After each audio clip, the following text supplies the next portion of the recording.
Hello, everyone. Welcome back to I See What You're Saying, the Disciplined Listening Podcast. I'm Michael Reddington, and today it is my pleasure to welcome our next guest, Frank King. Frank bills himself as the mental health comedian. As he says, he was both born to be funny and born battling mental health issues, which have plagued him his entire life. His career in comedy has taken him to many stages all around the country and led him to be one of the writers on The Tonight Show for Jay Leno. Despite all of his success in comedy, he nearly committed suicide. And now he dedicates his career to traveling and speaking and teaching audiences all around the country what it's like to feel suicidal, how we can connect with people who might be suicidal, how we can recognize it, and perhaps more importantly, how can we have the necessary conversation to keep the people we love alive and with us. This is a very powerful conversation, which he is going to add several strokes of humor to as we go through. It won't all be deep and dark, I promise, but it is going to be a powerful conversation about understanding people who really feel like that they're in insurmountable pain. And when that happens, how do we ask somebody if they're seriously considering suicide? What are 3 signs that somebody might be considering suicide? What is the 3-legged stool of suicidality? What are the 3 legs of that stool? And so much more. This conversation is going to take many very important twists and turns as Frank not only shares his story, how he almost took his own life and how he's gone on to live and serve since, but there'll be so many ideas and opportunities that we can apply in our own lives should we ever run into somebody who we feel like might be headed down that tragic path. So thank you all for taking the time to listen to a very important conversation this week. While you're here, please take a second to like the show, subscribe, share the show. We truly appreciate that, especially for messages like we have today. And of course, we want to thank our sponsors, HumanTell. Please head over to humanTell.com and enter the code INQUASIVE25 for 25% off the best-in-class online training to recognize what people likely might be thinking or feeling based on shifts in their facial expressions and nonverbal communication. For the professional interviewers, you can head over to certifiedinterviewer.com. That's where you can learn more about the International Association of Interviewers and get all your questions answered for the Certified Forensic Interviewer designation. And while you're online, please head over to inquasive.com. That's where you can learn more about the programs our clients ask us to customize for their senior leaders, sales teams, negotiators, HR teams, and beyond to teach them how to apply the strategic observation and persuasive communication skills necessary to unlock hidden value in all of their high impact conversations. We appreciate you being here for another week. Thank you so very much. So now without further ado, Frank King. Good morning, Frank. It's a pleasure to meet you. I appreciate you being here today. How are you? I'm not here voluntarily. It's all part of a plea bargain. It was jail or the discipline list. Yeah. Well, I appreciate you choosing me over jail. I mean, of all the compliments I can get in a day, I had 2 choices, talk to you or go to jail. I chose talk to you. That's a win in my book. I really, I look at me. How long do you think I'd last in jail? I'd be somebody's bride before the sun went down. I'd be picking out my China pattern before the number was dry on my shirt. I'd be face down in a bunk before you could say conjugal visit. I'd be putting on the cherry Kool-Aid lipstick daily. Well, I'll keep you here with me as long as I can to ensure that none of those things happen. Well, we've already started out on a humorous tip, and I know comedy is a big part of your background. And one of the things that struck me when I was learning about you was a specific quote that you had, which I think is potentially an unexpected, but hopefully an eye-opening way to open up our conversation. So you refer to yourself as a dead man talking. Right. And with that as a backdrop, a question I never thought I would ask anybody. How does the barrel of a gun taste? Well, on that day, having filed Chapter 7 bankruptcy, devastating my wife, lost everything, it tasted like relief. A lot of people don't understand that most people who die by suicide don't want to die. They just want to end the pain. And I could end the pain and had $1 million life insurance policy, so I could restore my wife financially and end the pain in one 3-pound trigger pull. So the problem was I had sold insurance straight out of college. I knew every life insurance policy has at least a 2-year suicide clause. Kill yourself in less than 24 months, they return your premiums. After 24 months, she gets $1 million. Called my agent, asked him how long I'd had the policy. He said 22 months and don't do it because he had this conversation and delivered checks to the beneficiaries. So that's the genesis of it's in my keynotes. It's in the first 2 or 3 minutes when I keynote. And I got busted by a psychologist after a keynote once. He goes, you're not a psychologist. You're not a psychiatrist, not even a therapist. What qualifies you to talk about, suicide prevention? I said, well, I can tell you what the barrel of my gun tastes like. And in the silence that followed, I said, look, Chief, I could go to college and learn absolutely everything you know. You will never know everything I know. That's what qualifies me. And to me, when I saw that and leading up to this conversation, that was one of the things that really grabbed me. And I appreciate your willingness to share it with what you do, especially in this conversation today. And I guess in any discipline, there's a balance between, the academic and the practitioner, and that's a whole nother conversation. But you raised several good points there. For people who talk about mental health, there's different ways to approach it. But unless somebody has had the barrel of the gun in their mouth, there's a set of understanding, there's a set of experience, there's a set of emotions and decisions that are there. And one of the things that grabbed me, even as you were giving the short synopsis of that day, was that yes, there was an emotional component, and I'd love to get back to that, wanting the pain to go away. But there was also a very rational component. You knew how many months were on the life insurance policy. You had the foresight to call your agent just to double check, who thankfully picked up what you were putting down and had some words of caution for you. But so there was that balance of the emotional and the rational as you were going through it. So what I think this is a very important question for anybody to listen to the answer. Parents, friends, business people, doesn't matter, whoever you're speaking with. If somebody is feeling so much pain that they just want the pain to end and they're willing to do anything to make it end up into the worst, looking from the outside in, from your experience, how can we begin to connect with somebody who is in that much pain that they're willing to do anything to make it go away? I think, first off, they should understand that one of the 3 legs of the 3-leg stools of suicidality is burdensomeness. You feel like you're a burden to the world, to your family, to your friends. You hear people say, didn't he consider what the impact would be on, his friends and family? As a matter of fact, they probably did. And they probably thought, I'm dragging them down. My mom and dad, that I put them through, they'll be better off without me. So it's actually, from the inside looking out, it's selfless, and outside looking in is selfish. If somebody is suffering that badly, the simple thing to do and the protocol is ask them, are you having thoughts of suicide? Just like that. And there's an old wives' tale that you should never mention the word suicide in front of somebody who's depressed, because it might give them the idea. Suicide? What a great idea. Why didn't I think of that? Trust me, it crossed my mind. So, and in fact, if you mention it out loud, it reduces the chances that they're going to die by suicide. So you ask them, are you having thoughts of suicide? Now, if they're not forthcoming, but your gut tells you they're circling the drain, I always say go with your gut. How would you know? Well, they talk about death and dying a lot. They Google death, dying, or how to die by suicide. Death and dying appears as a theme in their music, artwork, writing. They're getting their affairs in order, especially if they're giving away prized possessions. They want to make sure the possessions go to the people they want them to go to when they're gone. And here's a counterintuitive one that people need to watch out for. They've been depressed for a long time, and now they're happy for no apparent reason. Well, they may be happy because they know the pain is coming to an end. So you got to be very careful. But let's say they do tell you they're having thoughts of suicide. What do? You ask them simply, do you have a plan? And if they have a plan, okay, what is your plan? If it's detailed, time, place, and method, you need to do your best to get them to a mental health facility, simply for evaluation. Or at very least, calling 988. And if they won't pick up the phone and call 988, I suggest you pick up the phone, call 988. The volunteer will do their best to talk the phone into the hand of the person who is in crisis.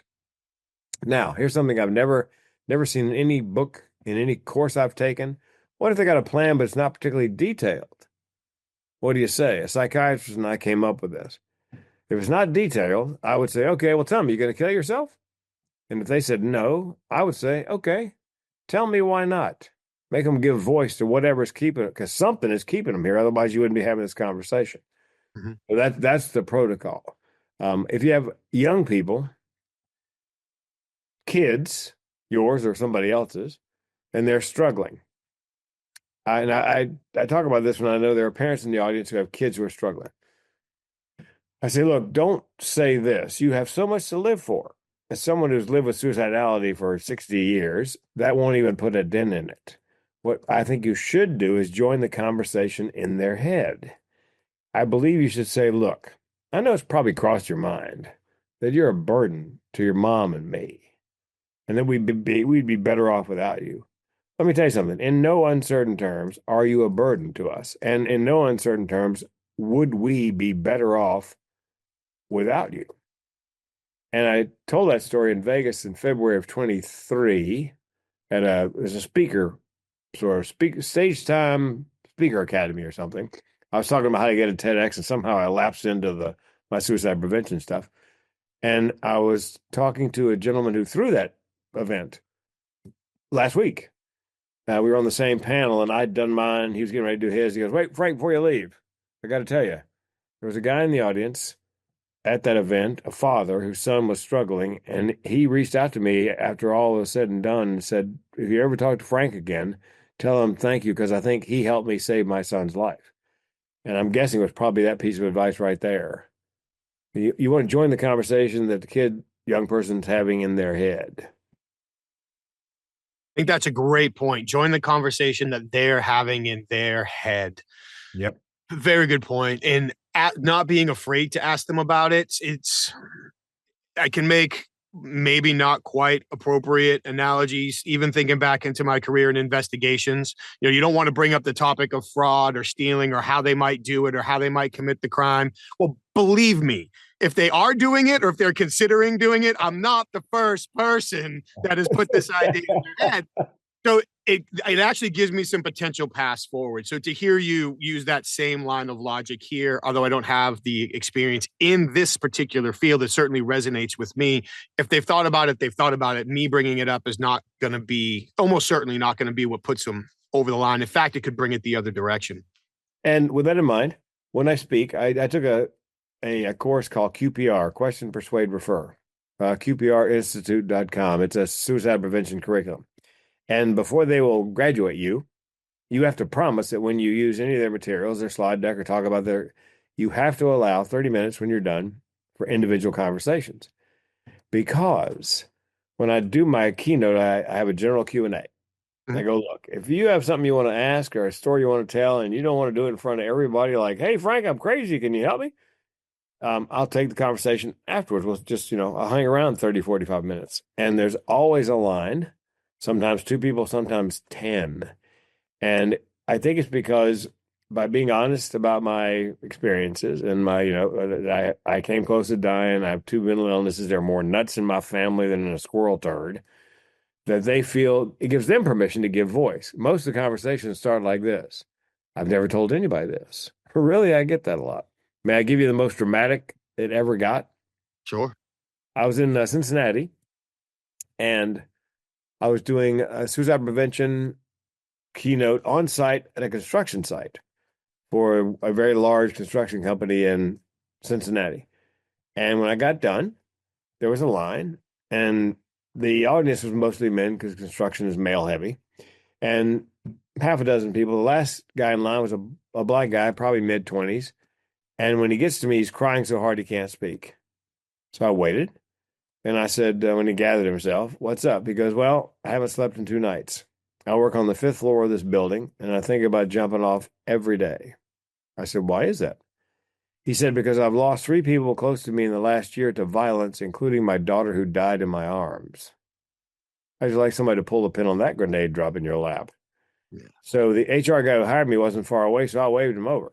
I said, look, you need to find the EAP, Employee Assistance Program binder. Find the closest mental health facility to where we are standing right now take this nice young man by the hand and get him there immediately because he's circling the drain. And so a couple months later, I was having a conversation on another topic with the HR guy, and I'm terrified to ask.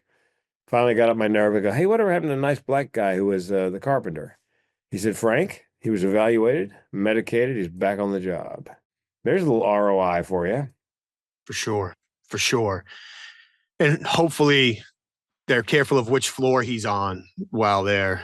And you know what? I bet none of his workmates knew anything about that. I bet the majority of his family had no idea he was struggling. But because I was on stage, because I was honest, and I was vulnerable, and he knew I wouldn't judge, he felt comfortable enough to come up and for a guy to share like that, guys don't usually share that kind of thing.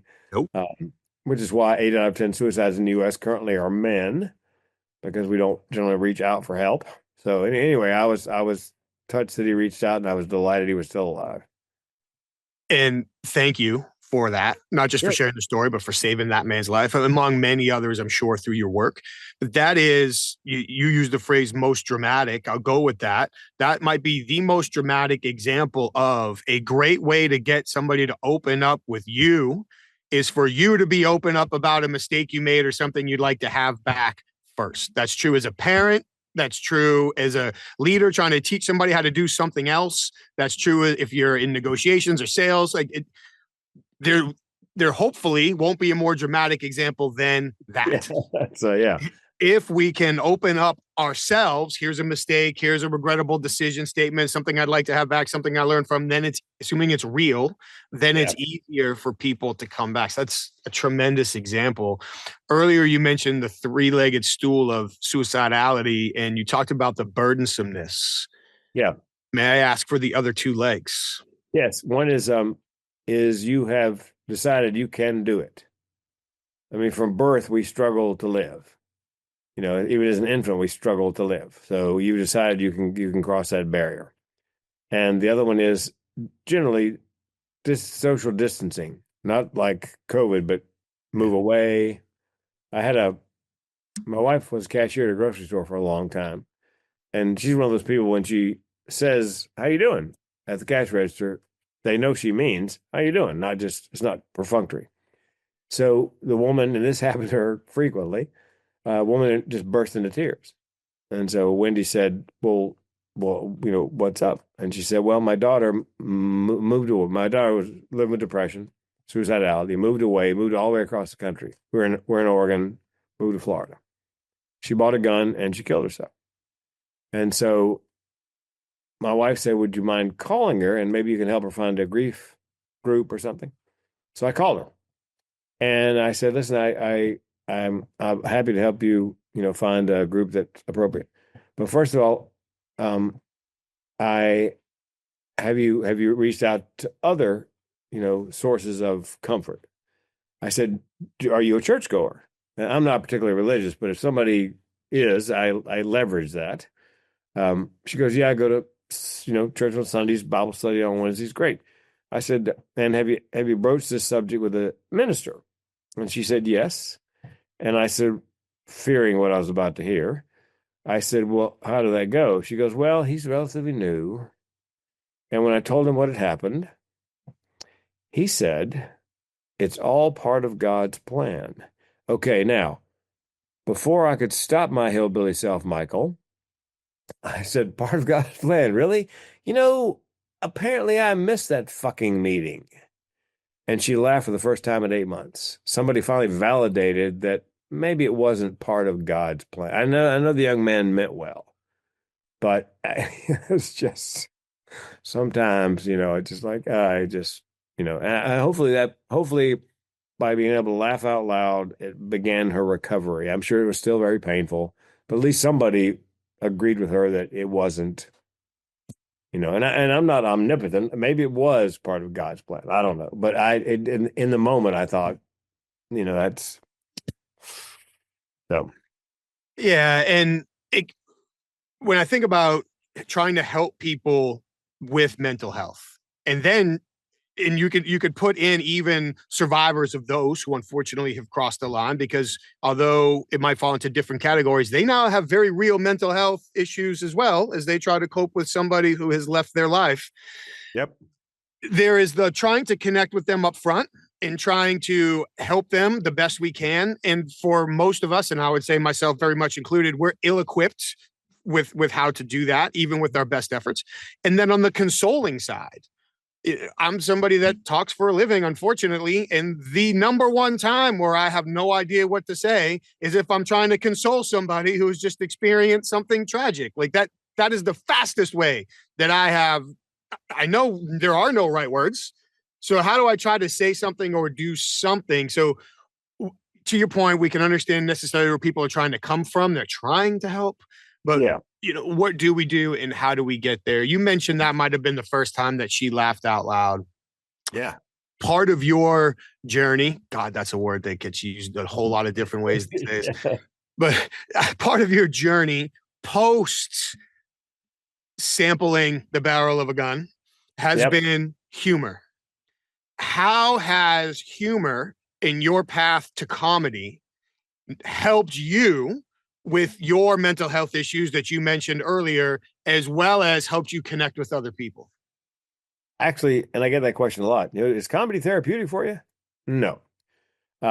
My family, my grandmother died by suicide. My mother found her. My great aunt died by suicide. My mother and I found her. I was 4 years old. I screamed for days. And I mean, it was horror movie horrible when it happened. And I warned the audience before I tell them the story. Look, if you're easily triggered, you might want to step out of the foyer now for about the next 2 minutes as I give you the details of this, me and my mother and I finding my great aunt.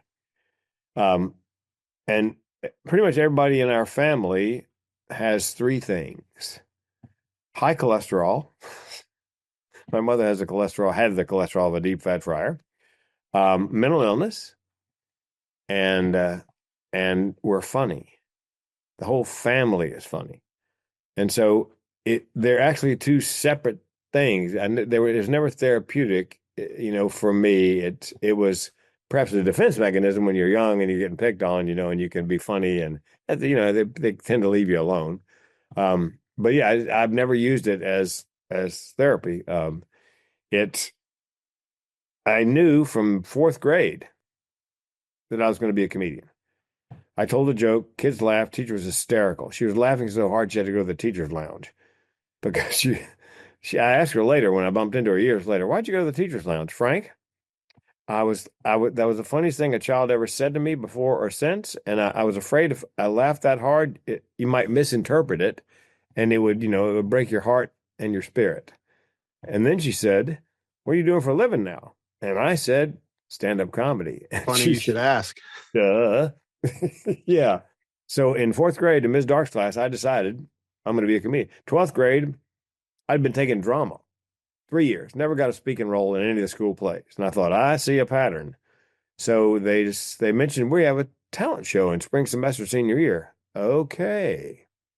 I thought if I do stand-up, I can write, direct, produce, and star in my own little show every night. So I did stand-up. Nobody ever done stand-up before at the talent show. There's a picture of me in the yearbook in a really ugly three-piece suit with a microphone. And I won. Of course, I beat the accordion player and the folk dancer. It's not a, big victory, but still. And I said to my mom, we're going to LA. And she said, son, you're going to college first. I don't care what you do when you get done. You can be a goat herder for all I care. But you are going to be a goat herder with a college degree.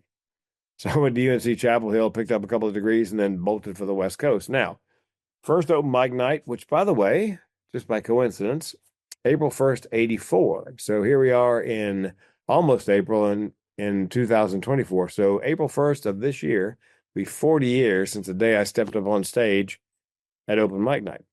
And halfway through my little set, I heard a voice inside my head that said, you're home. Whoa. So I decided, for real, I was going to do it for a living. Had no idea how.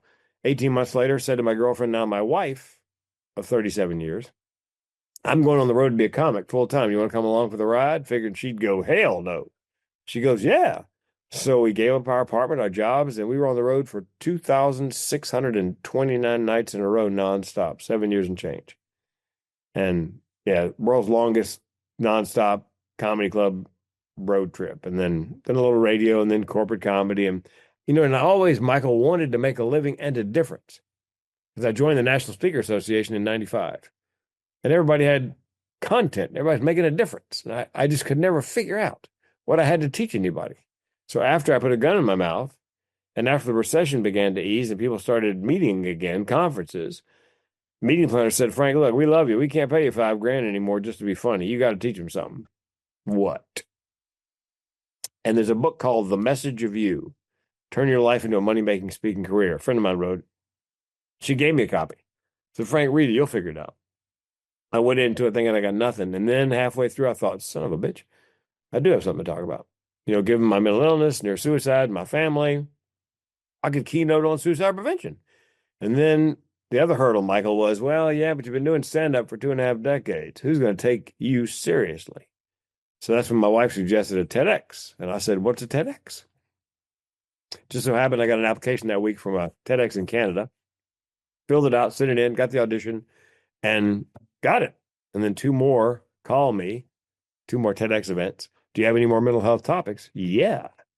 And I'm getting ready to do my 13th one, April 10th, which is in 4 weeks, 3 weeks. And then I just got an audition for number 14, TEDx Gainesville.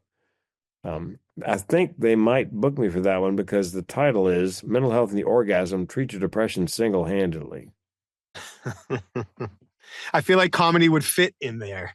Yes. The tagline is, I love my iPhone, but it's my second favorite handheld device. So I think that's what got me, because, they get 300 applications easy. And so Sure. I tell my students, you have to break through the clutter. You got to have a hook. You got to have some reason for them to stop and go, what? Orgasm? What? So when you switched over, actually, let me take a step even back behind that. You wanted to help. You wanted to teach people. So yeah. You were looking for the opportunity to mesh your comedic chops, being able to be in front of a room, connect with audiences, move them emotionally, but also teach them something. So now the suicide prevention thing starts to work. You get the first of now almost 14 TEDx's. You parlay that into your speaking career, up to and including saving the lives of guys on construction sites. So when you are setting out to teach people at your speaking events about suicide prevention, from your perspective, what are the most important things you want them walking away learning? Well, I tell them after I give them the statistics, every year in the United States, I think it's 8 million people seriously consider suicide, 1.4 million attempt. And this last year we have numbers for 49,000 and change died by suicide. Then I say, here's the good news, that people who are suicidal, 8 out of 10 are ambivalent. They haven't made up their mind. They can't make up their mind. And 9 out of 10 give hints in the last week leading up to an attempt. 9 out of 10. So, which means, and I say to the audience, that means you can make a difference. You can save a life. And you can do it by doing something as simple as what we're doing right here. And that is having a conversation if you know how. And before you leave here, you will know how. It's a Donald Miller build a story brand idea. Thing is, in this case, make the audience the hero in the piece. I'm not there to save lives. I'm there to empower them. So I teach them the signs and symptoms, depression, thoughts of suicide, what to say and not to say, what to do, what not to do, how to find resources. So by the time we get done, and I pass out individually wrapped wintergreen. You can buy them on Amazon, wintergreen lifesavers. So everybody's got a wintergreen lifesaver individually wrapped. And so I say, you're probably wondering about that candy when I get almost done. I said, well, those are lifesavers, and now you are too. Mic drop. Bring it all together. We haven't talked too much about what the don't says or do's yet, and we probably should touch on that. But Yes. but before we do, I want to circle back. You talked let's focus on the positive first. What should we do? You Yeah. talked about asking, are you committing suicide? Are you thinking about committing suicide? You talked about having joining the conversation in their head, certainly Yep. getting them help. Especially if they say that they have a plan. So we've talked about some of those things. One of the things that jumped out to me was looking for pattern breaks. So they've been really sad. All of a sudden, they're really happy. I think that one's crucial. That's an enormous pattern break that from a hopeful a hopeful observer who wants to believe that they're better can interpret that as they're better when that actually could be the final step. So I think that one was enormous to call out. So what are some other potential pattern breaks or behaviors or alert signals that we haven't talked about yet that we should be looking for, and other great first steps to connect with people? Because people ask, and my top three signs of depression, these obviously not an exhaustive list, but just the three I tend to talk about. One is they have trouble getting out of bed in the morning. So they're often late for school or work. However, come the afternoon, they rally like a different person. Two, they let their personal hygiene go. So normally they're pretty well put together, but last couple of weeks, clothes dirty, hair not quite so clean. It may be because they're having trouble getting out of bed in the morning to run a little wash, take a shower. And also, if they eat too much or they can't eat, they sleep too much or they cannot sleep is another, I would say, top three symptom. And again, you're looking for patterns. You have to listen. I use a military analogy. If a North Korean plane strays over the border between North and South Korea and then back, and it's a one-off, okay, well, the pilot just, got lost, But if it happens, once is an accident, twice is a pattern, three is a lifestyle. So you're looking for patterns. And you also have to take things they say seriously. For example, if somebody says, yeah, well, this company's not going to have to worry about me after the weekend. Okay, sounds pretty innocuous. Maybe they're going back to college. Maybe they're getting another job. Maybe they're just quitting. But maybe they're thinking about ending their lives. They don't have to worry about me anymore. So sometimes you need to dig a little deeper and go, wait. What do you mean they won't have to worry about you? You got another job? You're going back to school? What's up? So things that can sound really innocuous after you realize that they're not or may not be. That my job is to work with people, speak to people, teach them to recognize the signs and symptoms. So once they've learned it, they can't unlearn it. And once they've heard me talk about that, then they hear somebody goes, yeah, they're not going to have to worry about me after this weekend. Okay, hold on just a second. Let's unpack that a bit. And again, that's at nine out of 10 giving hints in the last week leading up to an attempt is something like that, where they say something that sounds kind of innocuous, but in fact, they may be planning to check out. Has real meaning to it. And when you talk about that listening, observation, looking for patterns, we're talking about it now at the most drastic edge, somebody looking at taking their life. But again, parents, friends, coworkers, spouses, whomever, identifying patterns in people's behavior, identifying breaks in patterns in people's behavior can help us identify lots of potential problems, issues, or maybe even good things that are changing in their life at an earlier time where we can have a bigger impact, as opposed to, it's better to catch it in the last week than to not catch it at all, for sure. But as opposed to letting it go that long, outside of what we already talked about, the asking them, are they thinking about it? Do they have a plan? Those types of things, get the conversation in their head. Are there any other important to-dos? Get them help. You've already mentioned call 988. You've already mentioned QPR. Certainly we'll put some of these. I can even go online and grab suicide prevention hotline links. I'll put them in here for people. Yeah. So they're all there. But outside of those that we've already talked about, are there any other to-dos that are very high on your list before we talk about the to-don'ts? Yes. If somebody you believe is depressed or they tell you they're depressed, the to-do, I believe, is you say to them, look, I'm here for you and I mean it.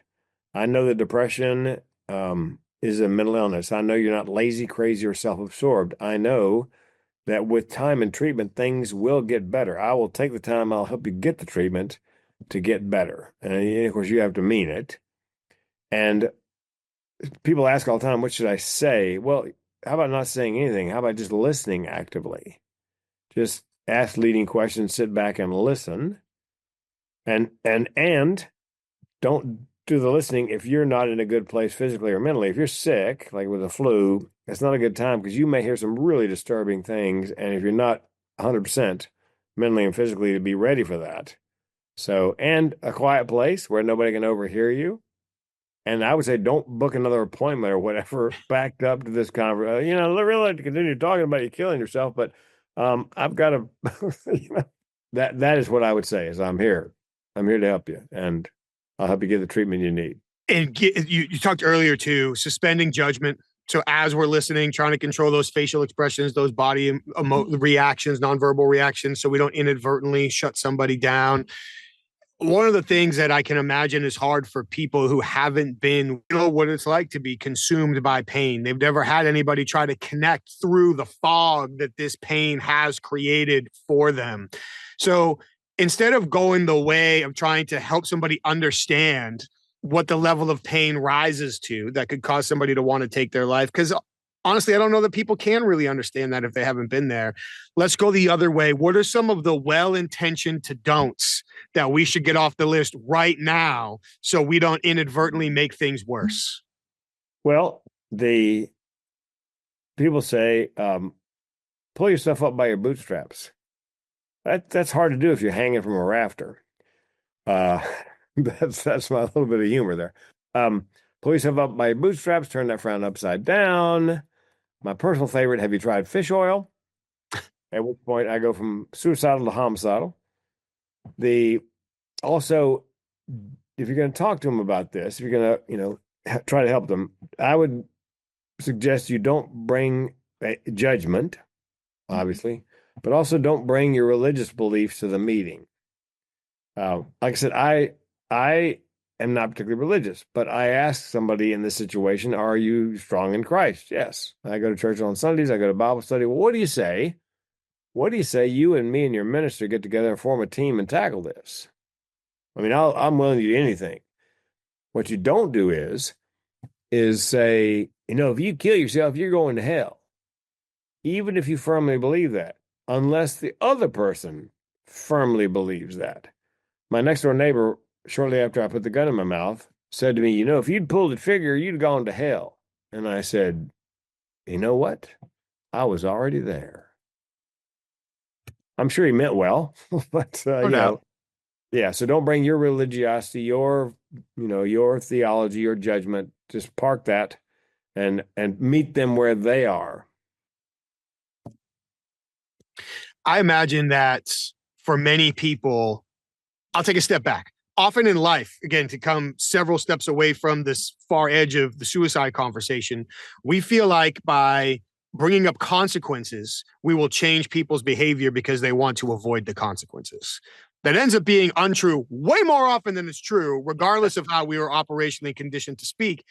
But now, especially here, if we already have somebody who is willing to, who the pain has become so severe that all they're focused on is getting rid of that pain, then my assumption is there are no rational consequences that will change their mind. You'll hurt your family. Well, like you said, I'm already a burden to my family. It'll be a relief. You'll go to hell. I'm already in hell. You'll regret it. I'll be dead, actually. I won't be regretting anything.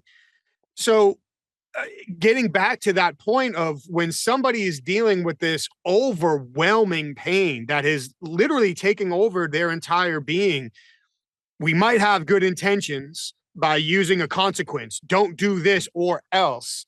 But not only will it fall on deaf ears, my guess is it could be accidentally more motivating to them because all the consequence could do is add to the insurmountable pain I'm already feeling. So I may as well erase the pain. Besides bringing the religiousness to it, what are some other well-intentioned mistakes that people who really love somebody make in those stressful moments at the end trying to pull somebody out? Well, we talked about young people. I tell parents, what you don't say to a young person is, but honey, you've got so much to live for. Won't put a dent in it. It's not about that. Yeah, and I'm sure they understand at some level, the child does, that they do have a lot to live for, but they're in a great deal of pain. They feel like a burden to the folks. They probably already made the decision they can do it. And so I think if you can get somebody to simply agree to be evaluated, is it garden variety depression? Is it the depressive state of bipolar, which is far more dangerous? Is it schizoaffective disorder? Also, I recommend you have a full physical, blood work and all. Sometimes physical ailments present as mental health symptoms. There's a guy here I know in Eugene who was terribly depressed, and he had a workup physically, and turns out his body was not metabolizing iron properly. So they put him on a time-released iron supplement, and the depression disappeared. So I would say physical, and if you're taking a medication it's not working, a psychotropic medication, about a third of them work really well for some people. A third work okay for that same group, and a third are horrible. So there's now a DNA cheek swab test. They take your DNA and they try to match it to the antidepressant, let's say, that works best with your personal metabolism. So it shrinks the list of possibilities of drugs down to 2 or 3, because the doctor really only knows what the drug salesman told him. Yeah, so go ahead and get the test, figure out how it matches up with your. That way you get a lot less of the experimentation. Go on, doesn't work, taper off. Go on, doesn't work, taper off. That roller coaster is really dangerous. So, yeah, I think get them evaluated if at all possible.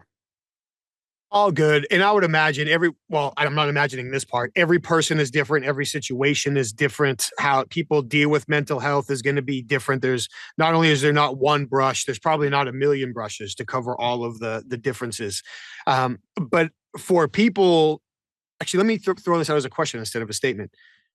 Do you see it if we want to get somebody into evaluation, but they're resistant, can understand a million reasons why they might be resistant, would offering, why don't we commit to an evaluation to demonstrate that there isn't an issue? There's a better way to say that.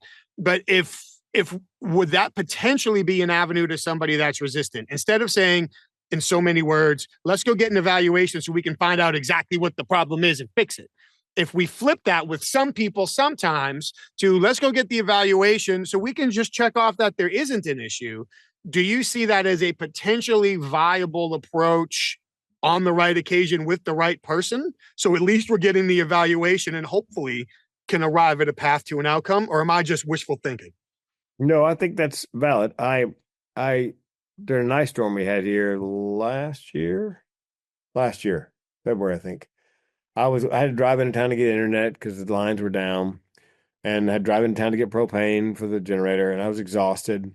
And I'm coming home, and rolling up on stoplights that are off, and nobody's brake lights were on, so it didn't register that I was going to be going through an intersection. All of a sudden, to my left, I'm in a Sequoia tank, and there's this little Subaru Outback coming this way. So I realized if I hit him, I was going to kill him. So I just said, fuck it, and spun the wheel. And I took out a walk, don't walk. And the Subaru never even slowed down. The airbag didn't even go off.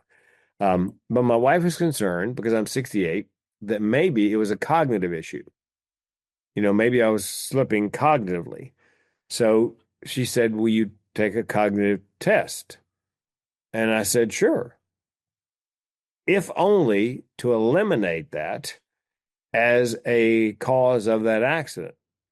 And thank God I passed it with 100%. But it relieved her mind. It relieved my mind. That wasn't the issue. I was just exhausted, and I as exhausted as I was, in that split second when I caught that car coming from my left, I was able to make that split second decision. Fuck it, spin the wheel, total the Sequoia, jacked my insurance up twice what it was before. But I had the presence of mind. I don't want to kill him.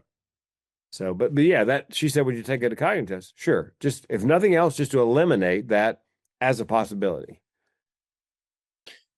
It could work. I mean, if it works one time with one person, then amen. You talked about young people, and I feel like suicide is always scary. It's always tragic. There's no two ways around that. I feel like in many ways, the younger somebody is, the more tragic and the more scary it is for any number of reasons. And you said you have a lot to live for, future ahead, all of these other things. One of the things I heard you say was helping as parents or whomever convince somebody that you're not a burden, that we're better off with you here, all of these things. What are helpful techniques that you have seen to help instill that belief in people we care about, hopefully before they ever become depressed or before they ever, God forbid, find themselves in the deep end where they think about these types of acts? I mean, we can tell our kids all the time, I love you. You're the best part of my life. We can spend time with them. And as parents, we should be consistently doing those things. And as spouses, we should be consistently doing those things anyway, just because we love them. But have you in particular seen the power or seen specific examples of doing that in order to avoid ever having to deal with the suicide situation or be more successful dealing with the suicide situation because of the work we did up front? Yes, and for young people, I think part of the problem is I've been dealing with the depression. It's about a 3-day cycle, 72 hours. I cycle down the first day, flatten out the second, come back up the third. And I've been through that cycle so many times. But I know as I'm cycling down, okay, well, I'm just going to ride it out. I don't. I used to say that I fight it, but fight implies I can win. I can't win. It's in my DNA. I can lose and kill myself, or it's kind of like North and South Korea, kind of an uneasy truce. So I just ride it like a wave, figuring it's going to break here in about 72 hours. I'll be fine. But young people don't have that advantage. And young people often think in the immediate. Mm-hmm. Life is not going to get any better than this. And I don't think it is. So we have to convince them that it will get better, over time. And that, I think, open communication with kids, young people, is the key.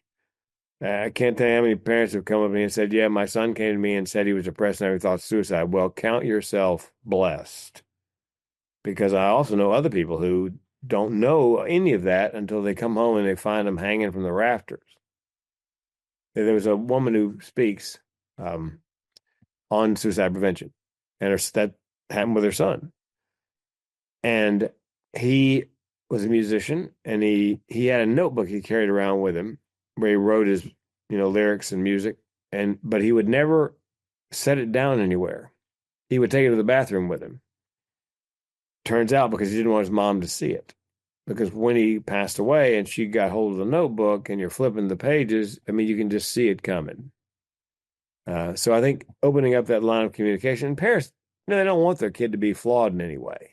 So sometimes they have difficulty, they want them to be okay and mentally healthy and physically healthy. And so they're sometimes shy about starting a conversation. Because again, there's an old wives' tale. Starting a conversation may make them more likely, actually make them less likely, but it's a difficult conversation to have. So communication being the key, really listening to the child, not poo-pooing it. Oh, yeah, but everybody has trouble in high school. Not like this. There was a woman I know who wrote a book on narcolepsy. That she had that, but she didn't know for a long time.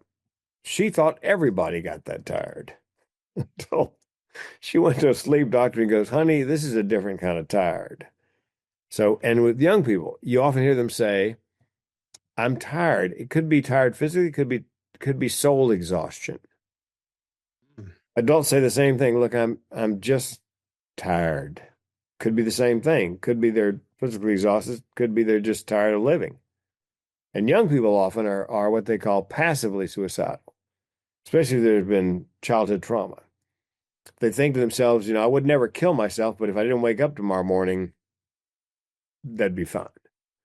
So that's passive suicidality. Hopefully it never morphs into active suicidality. Mm-hmm.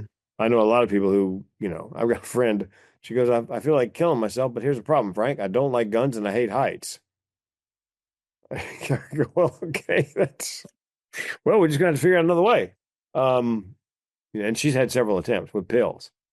And fortunately didn't, she survived.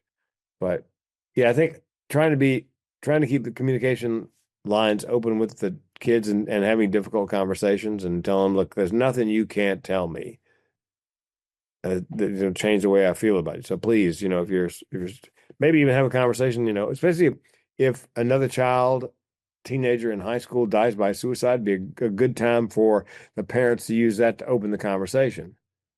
I just want to, let's talk about that. It's maybe have them tell their parents what they knew about this young person and then open the conversation. Well, listen, if you ever feel that way, please, let's talk about it. Yeah, that open communication piece you talked about, I mean, it's clearly critical. And you talked about how parents don't want their children to be flawed and they don't want to experience some of the emotions and with that. But it's one thing to tell somebody that you can tell me anything, especially your own child. It's another thing to create opportunities to prove it. Yeah. So starting from the time that they're young, and kind of like somebody asked you, well, what expertise do you have in talking about suicide? Well, for me, what expertise do I have in talking about kids? Well, I can certainly reflect back on my childhood and why I did or didn't talk to my parents. I can certainly look at my experience as a parent so far, friends, family, just the psychology, things we learned in investigating that are carry over way more than people would realize. But starting young and not just keeping the open dialogue, but keeping it consistently, keeping it even about seemingly small or minimal things, not punishing people for telling you the truth. Kids can have punishments for their actions, but not for telling you the truth. We got to keep those separate as we go through. And then back to your story in the beginning about why people open up to you, because you're vulnerable first. So when I'm talking with my son, being judicious about it, considering age and mentality and context and emotional development and all those things, but sharing stories about mistakes that I made and experiences I had, and when I was sad or when I was frustrated or all these things, that builds the trust equity in him, where hopefully, God forbid, down the road, when the tough times come as a teenager, he is more willing and open to talk to his mom and I, because we were laying the foundation, the whole time, as opposed to waiting to, well, okay, now something happened at school. Yes, we definitely need to talk about it. But this is the first time we're trying to have that open communication, to make, I guess, a biblical reference, when did Noah build the ark?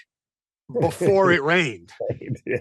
So if I'm already wet and now I'm trying to build a boat, I'm not saying don't try to build the boat. We still need it, but we probably should have started earlier. And especially with young people, that's so critical. I'd like to kind of flip the conversation on its head for a second with the last few minutes that we have here. You've talked openly about some of the mental health struggles you have, and I really am grateful for that. Are there any ways where you feel like your mental health struggles have given you advantages or superpowers or created other opportunities for you that other people might not have? Yes. I believe my suicidality is a coping mechanism. Things get stressful. It's always on the menu as an option. Solution, problems large and small. And I tell the audience, look, this is how small it is. Car broke down a couple of years ago. I had 3 thoughts, unbidden. 1, get it fixed. 2, buy a new one. 3, I could just kill myself. That's just, it's like the brain going, I got an idea. You're not going to like it. But it is and people say, I have a funeral director friend who says when people start talking after they lost somebody about maybe taking their own life, I asked them to take suicide off the table. And I said, no. Don't take it off the table. Just move it to one side. Because what you've done, if you take it off the table, is there's no way out. So they take the only way out. Let's just move it aside for now.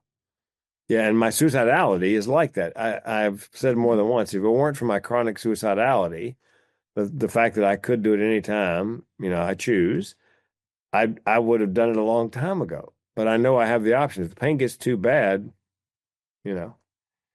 I made a mistake on the way back from Cambodia after I worked a cruise at the beginning of the pandemic, and people thought I had come back from the Far East dragging a virus. And so a guy called me and he goes, I know where you work out and know when you work out. I'm coming to kill you. I said, okay. So as you're doing your mental math, you might want to add this in. I've been trying to kill myself for 60 years. And I'm not afraid to die. I don't want to, but I'm not afraid of it. So do you really want to come and take on a guy who has absolutely nothing to lose? And it never showed up. So it's well, and we had a fire. We had a wildfire here, and we were evacuated. I was downtown when I don't know if you're familiar with this, but they have like a three-stage, get ready. So that means pack your bag, get set, put everything in the car along with the animals, go. Okay, so when I left home, it was a one, get ready. I'm downtown, my phone goes off. It's jumped to three. It's like, get out now. Well, we have rescue cats. I think we had 10 rescue cats at the time in that house in the path of the fire.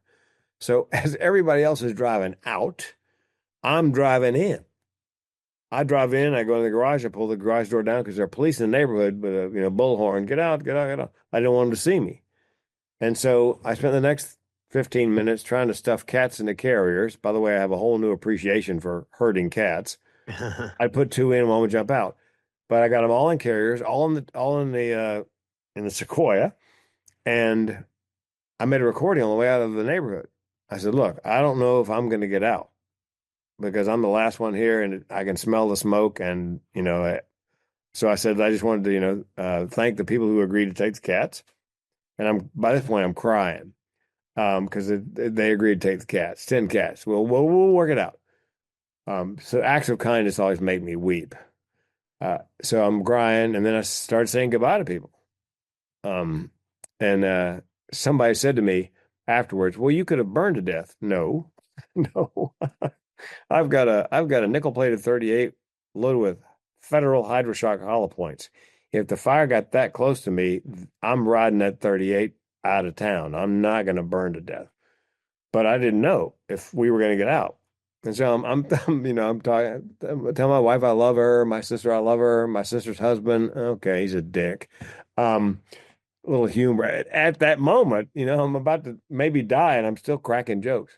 But we made it out, thank goodness. But I drove back in because I thought if I'm gonna die, I'm gonna do something amazing, something people.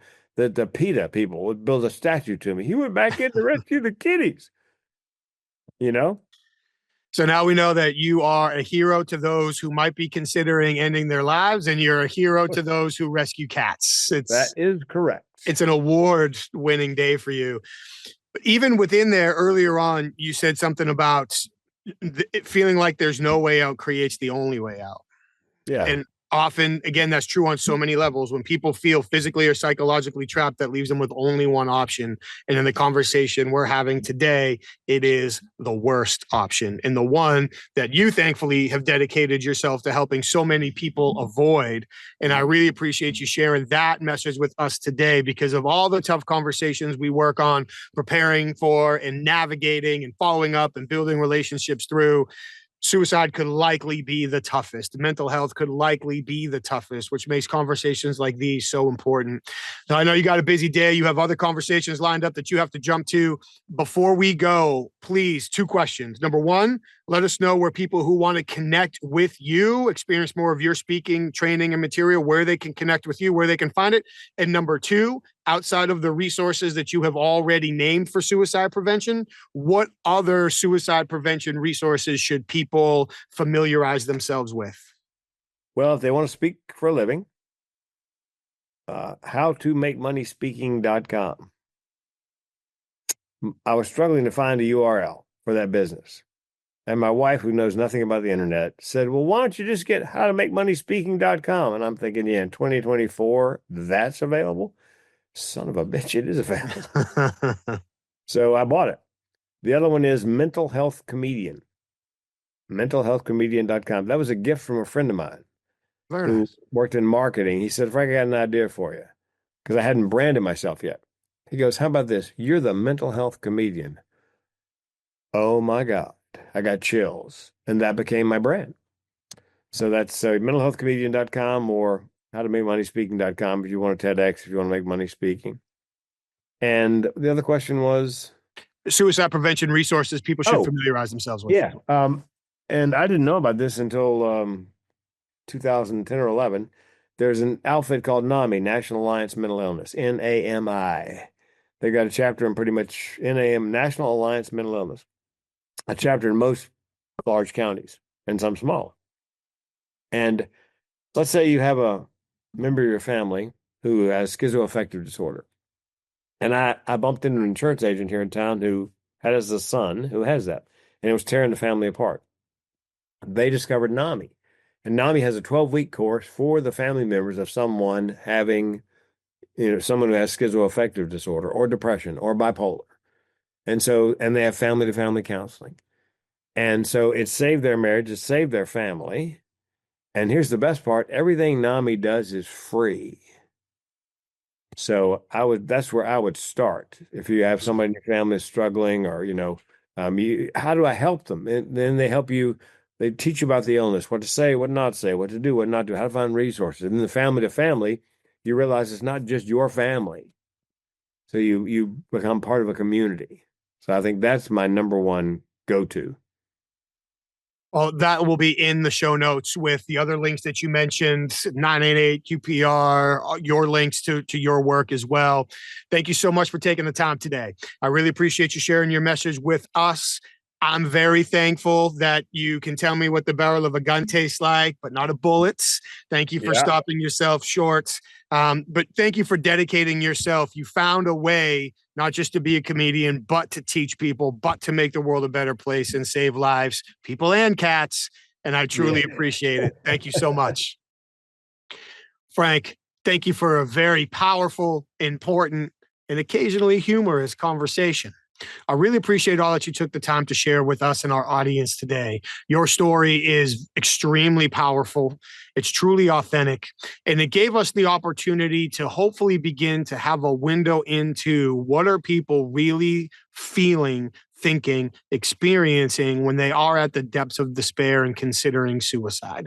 Unless somebody's been in that situation, it can be impossible to understand. It can be easy to accidentally convey judgment or to have meaningfully helpful efforts fall short and create more problems. So that the message that you had to share and the method that you choose to do it, adding in the humor, really means a lot and hopefully continues to save lives on top of the examples that you gave in our conversation. So first and foremost, thank you. I'm glad you're still with us, and I'm very glad that you're taking the time to help so many strangers around the country.